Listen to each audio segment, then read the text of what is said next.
तो hello everyone, आप सभी का स्वागत करता हूँ आपके YouTube channel classes with me पर। तो आज हम देखेंगे न्यूज़ हेडलाइंस मिंट न्यूज़पेपर का, और ये रहेगा 16 जनवरी जो कि आज की तारीख है, राइट। तो वैसे ही मैंने 4 न्यूज़ हेडलाइंस कलेक्ट किए हैं फ्रॉम द न्यूज़पेपर। तो स्टार्ट करते हैं फ्रॉम द फर्स्ट न्यूज़। पहला न्यूज़ है कि Iran to get Russia fighter jets by March. जी, ईरान ने रशियन फाइटर जेट्स मंगाए हैं, वो मार्च तक डिलीवर हो जाएगा। एज़ पर न्यूज़ ये बताया जा रहा है कि उन्होंने सुकोई Su-35 ऑर्डर किया है रशिया से, और कितने नंबर्स ऑफ फाइटर जेट्स उन्होंने ऑर्डर किए हैं अभी तक कोई आइडिया नहीं है, क्योंकि उनके स्पोक पर्सन ने इस नंबर को ना बोलने का ऑर्डर्स दिया है। लेकिन ये मालूम चला है कि मार्च 21 तक प्लेन्स आने स्टार्ट होंगे। कितने प्लेन्स ये कुछ आइडिया नहीं है। तो अगर प्लेन्स मंगा रहे हैं तो कुछ तो रीज़न होगा इसके पीछे। तो इसके पीछे का एक रीज़न है कि जो इंटरनेशनल इश्यूज हो रहे हैं उसको, जो एंटी गवर्नमेंट अनरेस्ट है उसको, और साथ ही साथ जो प्रोटेस्ट करते हैं ये सब चीज़ों में, जैसे इंटरनेशनल इश्यूज और एंटी गवर्नमेंट चीज़ों में जो इन्वॉल्व रहते हैं, जो प्रोटेस्ट करते हैं, उन सब से बचने के लिए ईरान ये सब कदम उठा रहा है। हालांकि ये कोई मतलब पीसफुल कदम नहीं है, बट स्टिल कंट्रीज़ के ऊपर है उनका decision. So let them make it. Anyways, अगर आगे का कुछ न्यूज़ मालूम चलता है, लाइक कितने प्लेन्स ऑर्डर किए और क्या, वो तो पता चल ही जाएगा। बट एनी हाउ, अभी तक इतना ही है कि सुकोई Su-35 ऑर्डर किया गया, राइट। अब चलते हैं सेकेंड न्यूज़ हेडलाइंस पे।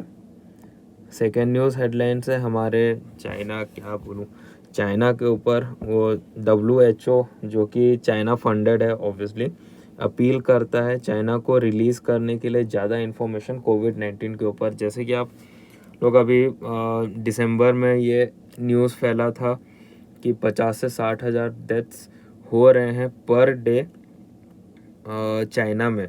जो डेटा निकला था वो पता नहीं कब का डेटा है और क्या रियलिस्टिक है उसमें, वो तो चाइना को ही पता है, क्योंकि चाइना की न्यूज़ चाइना की है।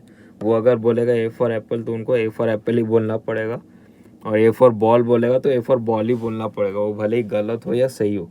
एनीवेज, WHO ने अपील किया है कि और भी डेटा रिलीज़ करे फ्रॉम चाइना, और चाइना तो वो डेटा देगा नहीं रियलिस्टिक, बल्कि उन्होंने एक डेटा निकाला है कि जो 60,000 डेथ हुए हैं उसमें से 5,503 जो लोग मरे हैं वो कोविड-19 के वजह से मरे, और बाकी जो नंबर्स के डेथ हुए हैं वो हार्ट अटैक, लंग डिजीज़, पैर कट गया, सर कट गया, वो सब अलग अलग रीज़न से वो लोग क्लेम कर रहे हैं कि उनका डेथ ऐसे हुआ है करके।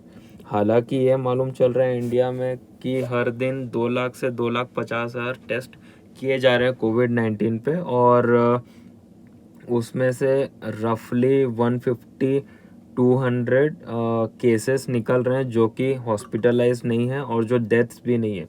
सो वो ऐसे केसेस हैं कि जो बस माइनर है, माइनर या माइनर से भी कम वाले केसेस, जो पैरासीटामोल या फिर नॉर्मल दवाई खा के, जो फर्स्ट टाइम हुआ था फर्स्ट वेव में, जैसे डॉक्टर्स बोलते हैं पैरासीटामोल खा लो, डोलो 65, ये सब खा के ये लोग ठीक कर दे रहे हैं। हालांकि अगर आपको कोविड-19 के कुछ लक्षण मिलते हैं तो please go to doctor, take proper precautions, और जो दवाई वो लोग देंगे वही आप लीजिएगा अगर आपको होता है तो। हालांकि मैं बोलूँगा मास्क पहन के रहिए, सेफ रहिए, but still always go with the prescription and always go with the proper precaution, ठीक है। अब हम चलते हैं थर्ड न्यूज़ हेडलाइंस पे। थर्ड न्यूज़ हेडलाइंस मतलब it's not good news headline, positive नहीं है, इट इज़ नेगेटिव। कि आपने बहुत वीडियोस भी देखे होंगे यूट्यूब में भी, हुआ है कि नेपाल में प्लेन क्रैश हुआ है, और बोला जा रहा है 3 डिकेड में अभी तक का सबसे मतलब डेडलीस्ट प्लेन क्रैश माना गया है वहाँ के एविएशन डेटा के हिसाब से, ये बोला जा रहा है।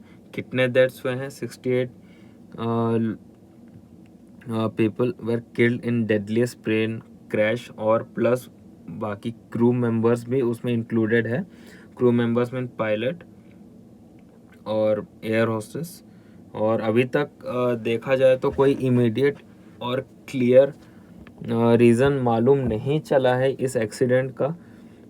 हालांकि ये मॉडल कौन सा प्लेन का मॉडल है ये मालूम चला है, जो कि है ATR-72, और ये ऑपरेट कर रहा था नेपाल का येती एयरलाइंस, और वो कहाँ से कहाँ तक जा रहा था, काठमांडू से पोखरा तक। और बाकी उसके जो स्पोक पर्सन है, स्पोक पर्सन तो नहीं बोलूँगा, बट जो डेटा सामने निकल के आ रहा है मिंट न्यूज़पेपर में, उसमें ये बोला गया है कि जो एरोप्लेन है या फिर एयरक्राफ्ट है ATR-72, वो 15 साल पुराना है और उसमें लगा हुआ है बहुत पुराना ट्रांसपोंडर, और उसमें कोई खास डेटा नहीं है, जिसको बोलते हैं अनरियलिस्टिक डेटा, राइट। तो अभी तक तो ये सामने आया, बट होप करते हैं कि 2-4 दिन, आई मीन 1 वीक 2 वीक्स के अंदर एक प्रॉपर डेटा और एक प्रॉपर रीज़न आए कि ये प्लेन क्रैश क्यों हुआ, बिकॉज इट्स रियली मीन्स क्या बोले, मतलब मैंने भी जब वीडियो देखा था प्लेन क्रैश का यूट्यूब में, सो आई वाज शॉक्ड कि लाइक हाउ इट इज़। अब चलते हैं फोर्थ न्यूज़ हेडलाइन में।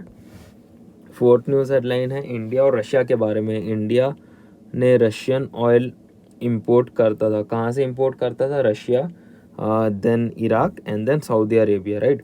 तो दिसंबर 2022 का डेटा से ये मालूम चला है कि 1 मिलियन बैरल पर डे का इंडिया ने इंपोर्ट किया है रशिया से। और ये डेटा फर्स्ट टाइम ये डेटा से मालूम चल रहा है कि पहली बार 1 मिलियन बैरल पर डे का सप्लाई हुआ है, जिसमें कि मॉस्को ने टॉप किया है।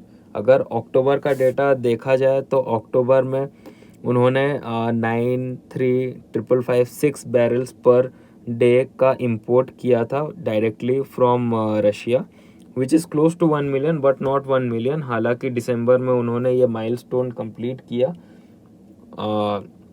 और बाकी अभी डेटा के हिसाब से देखा जाए तो रशिया अभी नंबर 1 स्पॉट पे पहुंच चुका है इंपोर्ट मींस एक्सपोर्ट का, ऑयल एक्सपोर्ट का, ऑयल बैरल एक्सपोर्ट का। सेकेंड या थर्ड नंबर में देखेंगे तो आ जाता है इराक और सऊदी अरेबिया। और थोड़ा और डीप डाइव करें डेटा में तो रशिया ने अभी तक इंडिया में 25% ऑयल इंपोर्ट कर दिया, मतलब 1/4, राइट, मतलब 4 भाग में से 1 हिस्सा रशिया इंपोर्ट किया है, मतलब एक्सपोर्ट किया है इंडिया में, और इंडिया ने इंपोर्ट किया है फ्रॉम रशिया। सो इसमें एक चीज़ है कि रशिया को भी मॉनेटरी और फंड्स और सपोर्ट मिल रहा है, और इंडिया में हम भी ऑयल यूज़ कर पा रहे हैं, वो भी पहले से कम रेट में। ये तो नहीं बोलूँगा कम रेट है, बट पहले से कम रेट में। Anyways, thank you Russia. और तो आज के लिए इतना ही। बाकी कल मिलते हैं नए नए न्यूज़ हेडलाइंस के साथ। इसी के साथ मैं बोलता हूँ बाय, थैंक यू।